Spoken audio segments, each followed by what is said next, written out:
Bismillahirrahmanirrahim. Assalamu alaikum. Today we are going to do question number 3 from exercise 2C. In this question, we have to find the square root of the following numbers. Question A is 81. We have to find the square root of 81. So before taking out solve 81, we have to learn that this table is a basic table in which this column shows the number, second column shows their squares, and third column shows their cubes. Similarly, when we need to find the square roots, so 1 is the square of number 1 and square root of 1 is 1. Similarly, square root of number 2 is 2. The square root of number 9 is 3.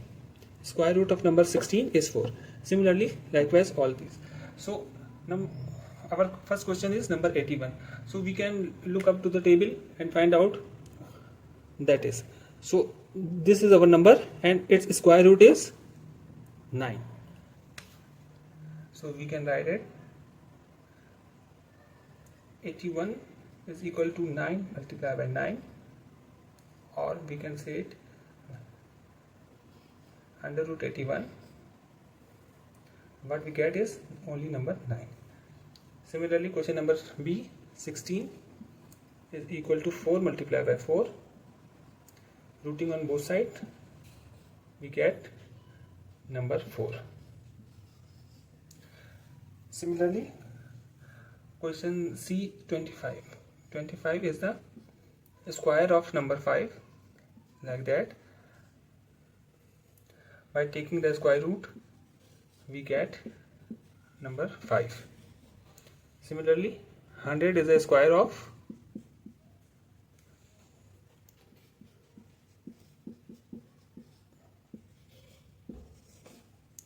we get number 10.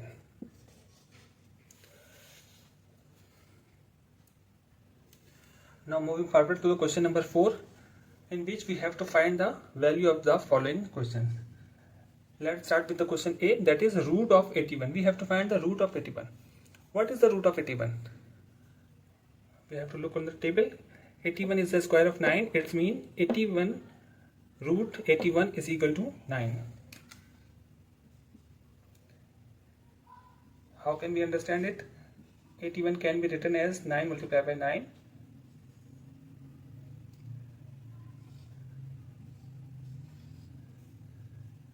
Similarly, root 4, we can write it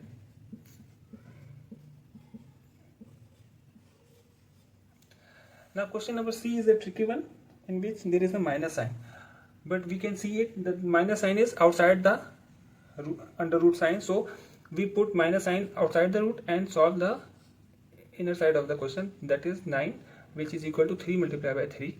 So its answer will be 3, and this sign comes with this, so its answer is minus 3. Now question number D. In question number D, there is a minus sign inside the root. Whenever the negative sign comes inside the root, we cannot solve it, so its answer can not be found. Invalid question. We can say it is invalid question.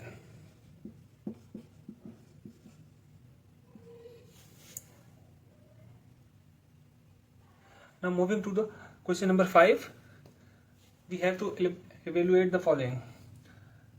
So let's start. Number 1 is minus 2 की whole power 3. So we can write it for our ease. We can write it as minus 2 multiplied by minus 2 multiplied by minus 2. So we know that cube of number 2 is 8. And what about the sign? So minus, we can learn that minus when multiplied by minus, answer will be positive. When positive multiplied with negative sign, it becomes negative again. So our answer will be minus 8. Likewise, minus 5 multiplied by minus 5 multiplied by minus 5. So we know that cube of 5 is 125, but the sign is again must be negative as earlier question. Similarly, minus 10 multiplied by minus 10 multiply by minus 10, we get 1000, and the sign will be negative. Similarly, minus 6 multiplied by minus 6 multiplied by minus 6, what we get is 216, but of minus. This is our answer. Hopefully you understand. Keep watching.